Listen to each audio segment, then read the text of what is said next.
get a file and file down the needle before she uses it because it got dull all the time, and boil and sterilize it, right?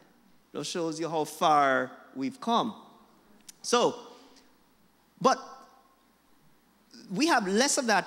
I shouldn't say less of that. We still have those sort of childhood things, but because of the change in our environment, we're getting more and more diabetes. And we've been speaking about how, just as was said before, we need to change our lifestyle to help prevent as well as to also treat. So we know that our diet has changed, isn't that right? Is anybody here eating exactly the same way they ate as a kid how many years ago? Most of us have changed, and there are new products on the market, etc.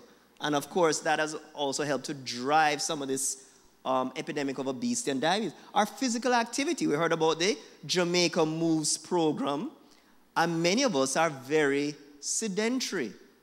And if you wear one of these sort of, smart watches, whatever you call them, Fitbits, etc., many times you're going to find that your levels are very low, and of course that promotes those problems. Now, I'm going to skip over I really should say this one, this slide here. Sorry, the clicker goes back and forward.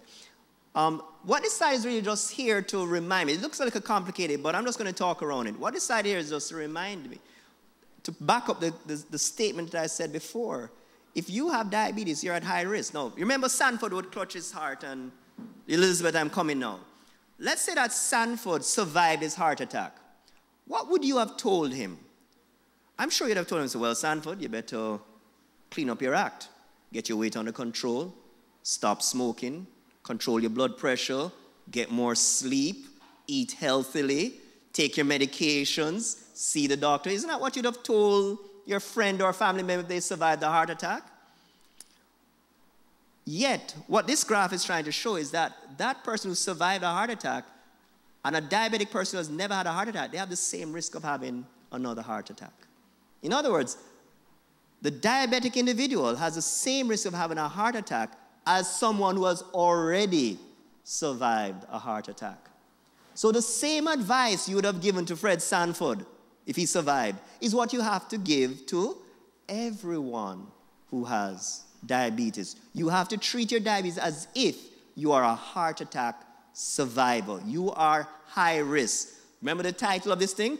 Diabetic heart, are you at risk? The answer is, if you have diabetes, yes, you are at high risk. So, to prevent you from ending up like Sanford, you need to practice what we call the ABCs. Control your blood sugar, that's a A1C. Control your blood pressure. Control your cholesterol. And we have some numbers there that people can talk to their healthcare providers about. And of course, if you're smoking, you should stop. What's the safe limit of tobacco or cigarettes? 0.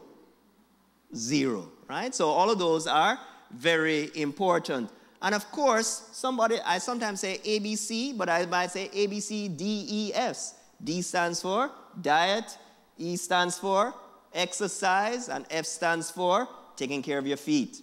The ABCDEFs of diabetes care. So what can a person who has diabetes do, or what can you inform that individual?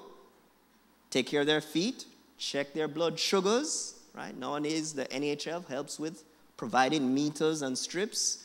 Take care of their medications, don't get too low, be physically active, reduce portion sizes, reduce stress, and also make sure you check your eyes and teeth, right? Because they are markers also for disease and can help to promote also even heart disease. I just want to say a couple things as I exit. Nutrition and diabetes. Everybody's interested in nutrition and diabetes nowadays, right? Matter of fact, everybody have a little green juice, this, and a little whatever, right?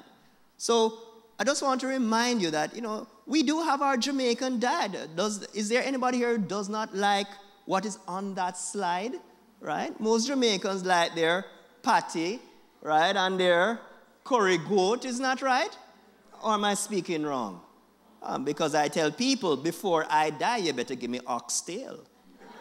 You better make sure my last meal includes oxtail, right? No, that's fine, But one thing we just want to do is give a little bit of advice to this. you should try to reduce the amount of carbohydrates we have and fat in your diet, right? So moderation is good. So we like whole grains, fruits, and vegetables. They're good for the diabetes, they're good for the weight, they're good for the heart at the same time. You may not necessarily have to cut out all sugar, but you need to restrict it. And people have asked about whether or not you can use small amounts of sweeteners. And yes, as far as I know, the small amounts of the artificial sweeteners are actually safe. But you see that bottom picture there? That's the most important thing. Our meals should look more like this, right? More vegetarian on this half of the plate. And then this quarter of the plate, you can have now your carbs. And then this quarter of the plate, you can have more of your fish and meat. But what we tend to have happen here in Jamaica is that more than half of the plate is your carbohydrate. Then we have some curry goat or chicken. And then we have just a little tip of shredded cabbage right there. That's not the right balance. So really, we want this. If we can get this plate most of the times, we'll do a lot better as individuals and as a nation. Some people have asked me about this glycemic index, which means that the sweeter the foods are, you want to try to avoid them.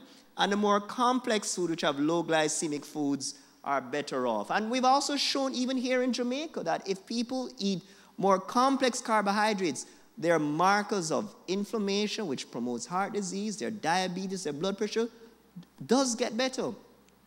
So, quick thing, boiling is better than frying. What do we love to do in Jamaica?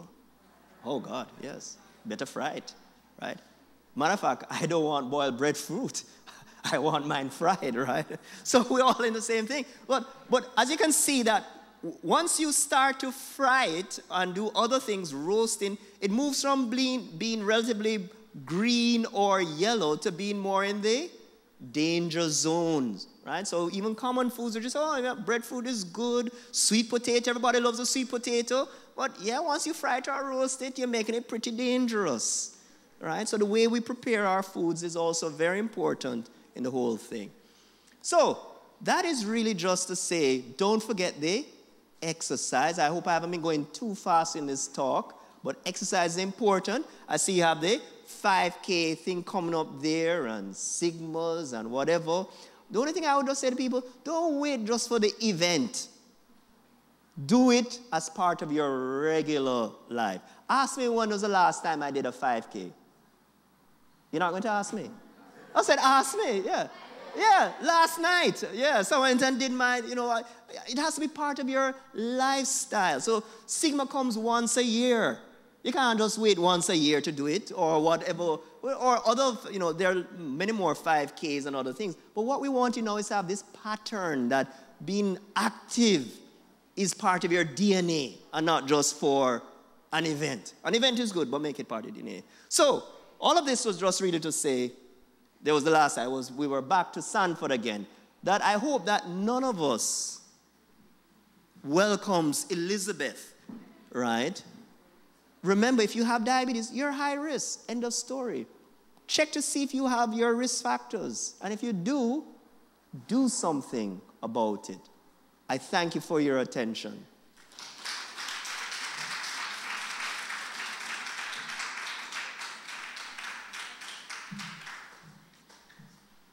Well, that was really, really interesting. So when we go and have lunch now, what is going to be in the box? What's going to be in the box? Yeah? The boiled plantain. The problem is that the people that you buy the lunch from are going to come with a big rice, and then people complain and they don't buy from this lady and that man over there because the meals are not what they want to be, Okay, you can bring me one of your sugar samples there for me. We were talking about products and what not to have. I would just like our team to show us some examples of the amount of sugar that are in the sweetened beverages that we have. Do you know that the average size soft drink has about 12 or 14 teaspoons of sugar in it? I know Professor Boyne was showing us here the pictures of food kind, but here is Kay here. So Kay, you want to show us now? So this size, how much teaspoons of sugar is in this one? The 14? No, 17. It's only 17? Right. Do you know that this size of drink, this is not any particular brand? Okay, you see? So 17 teaspoons of sugar is on average is in this size drink that you're going to have with the box lunch full of rice with a little touch of cabbage in the corner, and then to wash it down, you're going to have a drink like this, right? Yeah. And you're going to have 17 teaspoons on top of the rice that Prof just told us about, right? And then you might say, well, I'm going to have a box drink because that is better. Well, the only fruit juice in these drinks is a picture on the box. And the sugar in it is 14 teaspoons. So if you change from the soft drink to wash it down with flavored water, you know, the box drinks, then that is compounding the problem of the rice and the gravy with a touch of cabbage in the corner. And then, if you think that you're going to small it down and say, well, or I'm going to give my child just this size for lunch, Vanetta and Kay will show you that is the amount of sugar that is in that size container. I will be showing you a slide a little later, but just to say that we 100% support the Ministry of Health's restriction and Ministry of Education restriction of sugary beverages in schools, because really, as you can see, this is not something good to be putting in our lunch pan. I just want to ask you a question. For the day, in any day, how much liquid do you think you drink? Just liquid. Forget whether coffee, tea, drink, rum, anything. How much liquid? Do you think this amount of liquid, if you were to pour water, coffee, tea, you drink probably about this amount of liquid, you think, or maybe more? Yes.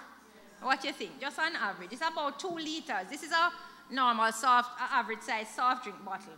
Well, do you know that if every single time you drank something for the day, it was one of those drinks, you'd have gone 52 teaspoons of sugar for the day.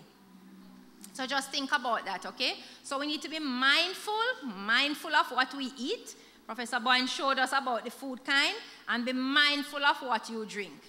If you're going to have calories, it needs to be calories that you're going to get some value from and some nutrition, not just liquid sugar, you know, or just too much rice and so on. Moderation, but there's some things that we can really do without. So thanks very much to the team. And now we have some special guests from Shortwood Practicing Primary and Junior High School who are going to give us a presentation. Can I ask them to come up, please? I see they're all nicely decked out in red. Give them a warm welcome.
Wasn't that fantastic?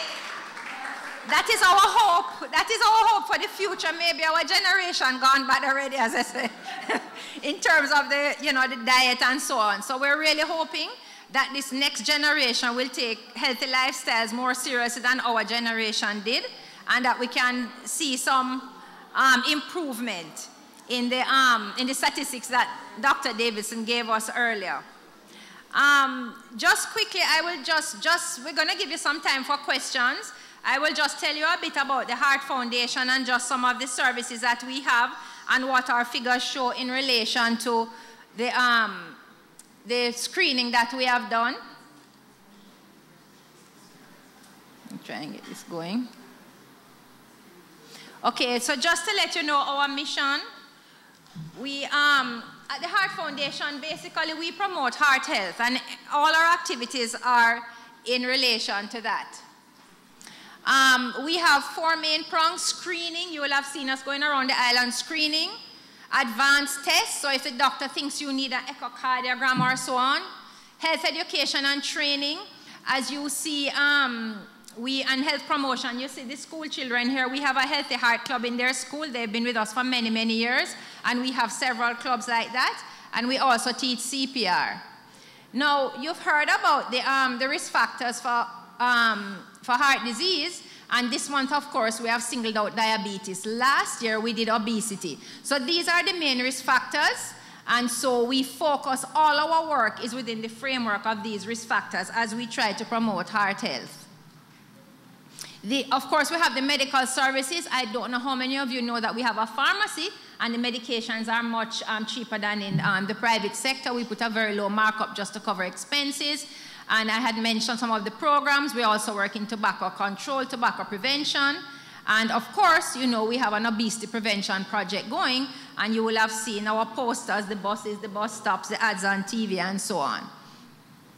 And these are some of the services that we offer at the Heart Foundation. So really, we're a one-stop shop. If you have any heart health issue, or you just want to check your risk for heart health, heart disease runs in the family, just come down to 28 Beechwood Avenue.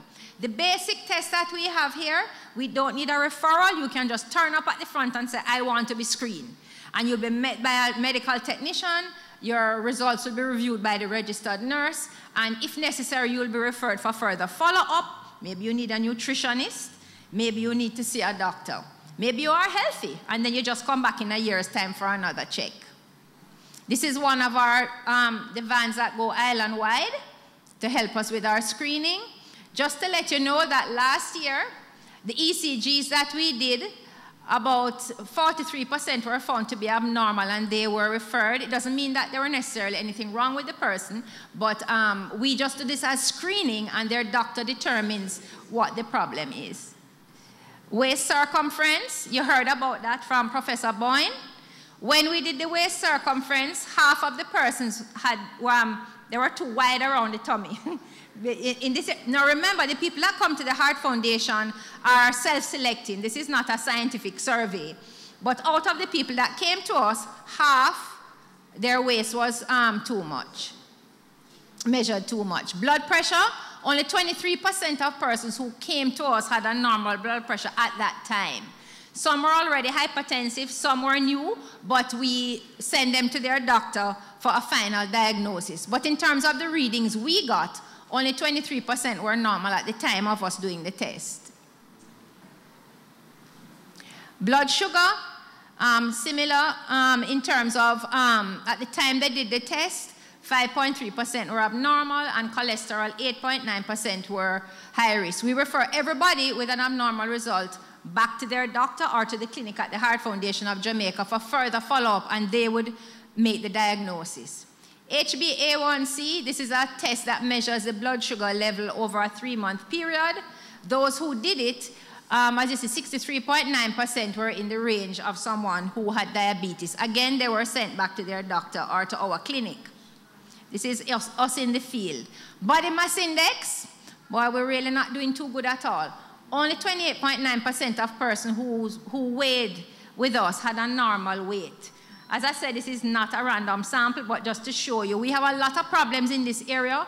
We have challenges with our portable scales breaking sometimes with the weight of the patient. You know, the scales are only up to so many pounds. So we really have a challenge going island-wide, but we're very, very concerned that out of the persons we saw, only 28.9% had a normal weight. As we know, excess sugar consumption is a major cause of obesity, and it can cause increased risk of diseases such as diabetes, heart disease, and cancer. And one sugary drink a day increases the likelihood of being overweight by 27% for adults and 52% for children.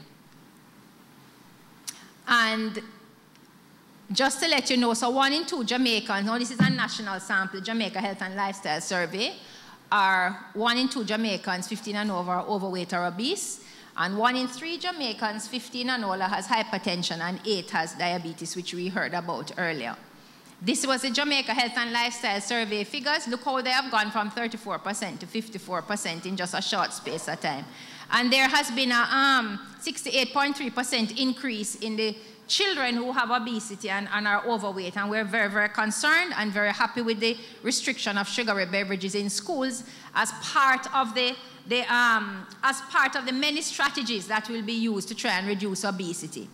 Just to let you know and the public that we do have a home visiting service. Do not have your loved ones struggling to come in the taxi or in the car when we can come to your home within the corporate area and carry out tests up to and including echocardiograms and Holter monitors. So do not have your patients, your loved ones struggling when you could call the Heart Foundation and we could come into your home. These are the advanced tests that we offer. And we have cardiologists on staff who carry out the various tests. We screen for sudden cardiac arrest. If any of you, especially those involved in exercise, you can come to us and we have a screening program for that as well, and we'll take it depending on the results. We spoke about the pharmacy. Emergency cardiac care, we offer CPR programs. Church groups can be trained. Doctors and nurses come to us regularly.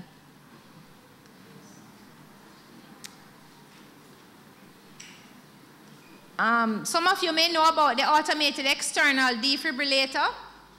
This is a machine that can be used by lay persons to resuscitate somebody who has collapsed if it's indicated. These are, you can get them through the Heart Foundation of Jamaica, and training for them is at the Heart Foundation of Jamaica as well, and they're in most public places, such as the National Stadium. Upcoming courses, those of you who are interested, a CPR Day on February 23rd for anybody. We have some other courses for medical professionals, but call us anytime and we can tell you when the next course will be held. Members, we would love to encourage everybody to become a member of the Heart Foundation. We have many, many benefits to becoming a member. There's many discounts, and the next meeting of the members is in March, and we would like everybody to attend and to bring. Those who are members already can bring a friend along with them. Upcoming events, please do not forget the Heart Foundation of Jamaica Run for Your Heart 5K on the 3rd of February at Emancipation Park. You can register online at the Heart Foundation of Jamaica or Running Events Limited. Special welcome to Diane from Running Events Limited, who is with us today. During Heart Month, we'll be at these health centers throughout Jamaica conducting screening at a nominal fee. We will be giving these dates to the media, and we will be in touch with the health centers to help with the promotion. Also, we're going to have some special screening on some locations during Heart Month where we will have complimentary blood sugar testing and blood pressure testing. And as time goes along, we will be announcing these in the media. We have a medical symposium for the health professionals, and that will be held on the 19th of February at Spanish Court right here. And we will also have the Knox Hagley Memorial Lecture being given by a cardiologist on our board, Dr. Edward Chung. So putting all the doctors on notice to attend. In March, we have a golf tournament coming up. Remember that the services of the Heart Foundation of Jamaica, we need funds to be able to continue to offer them at a subsidized rate. So we have these events to help us to raise funds to this end. As I said earlier, we 100% support the Ministry of Health, Jamaica Moves, and the Ministry of Education in restricting sugary beverages in schools. And so far, from what I have seen and heard, it has gone pretty well. I think some people had already started the restriction. People are aware that it's not healthy to have sugar levels above a certain amount. It should be no more than 9 teaspoons a day for a man and 6 teaspoons for a woman of added sugar all told. So you can imagine when one drink has 17 teaspoons, that is way over the limit. Also, we at the Heart Foundation of Jamaica, we would like, along with our other health colleagues, we would like to see taxes put on the sugary sweetened beverages which are over a certain amount of sugar. Taxes have been proven to contribute to less obesity because people will buy those with less sugar, and companies will also reformulate, which is what we want. We're very happy to see that some companies in Jamaica have in fact started to reformulate, and that is in keeping with what we want.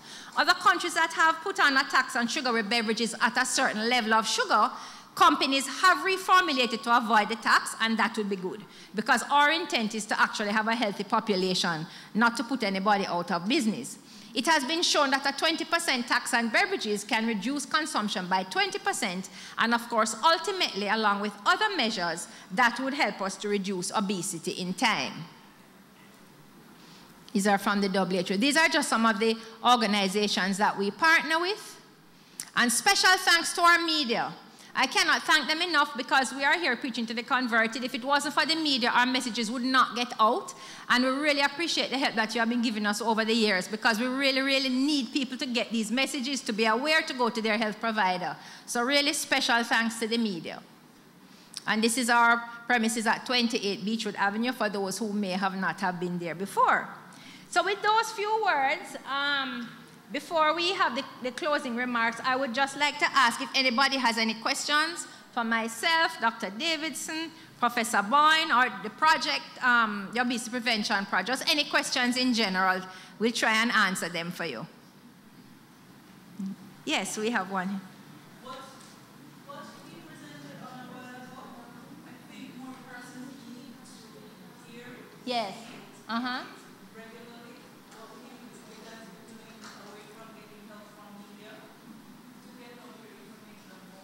You mean what else we're doing? Well, the media is the main one. We do use social media as well.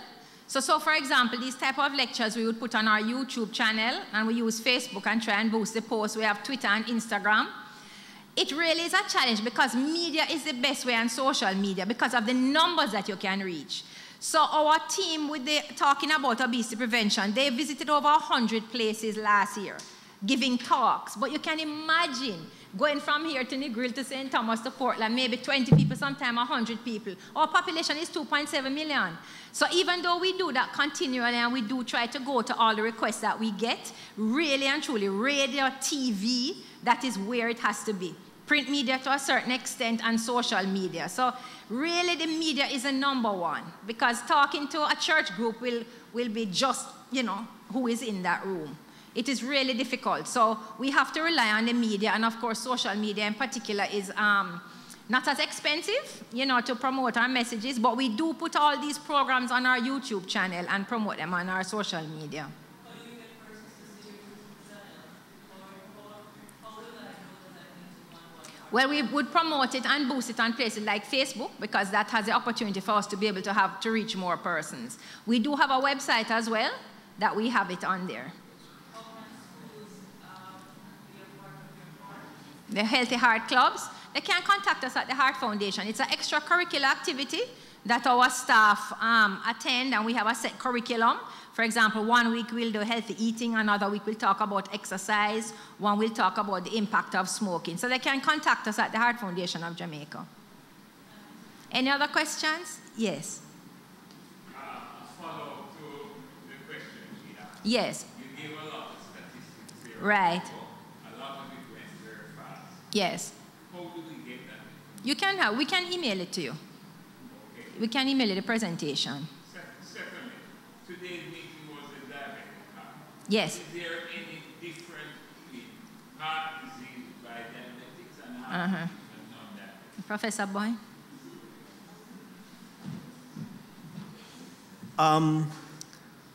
There is subtle differences, but the major thing is that the person with diabetes has an accelerated development of the heart disease. So when we look at it medically, they are the process of how the person gets that blockage that may result in either a heart attack or an arrhythmia or heart failure is very, very similar. But the diabetic person does it at a much faster rate. There are some estimates that if you look at the arteries, if you were to dissect out the arteries in a person with diabetes and compare it to another person of the same age, that artery is going to look much older. A minimum of 7 years accelerated aging is seen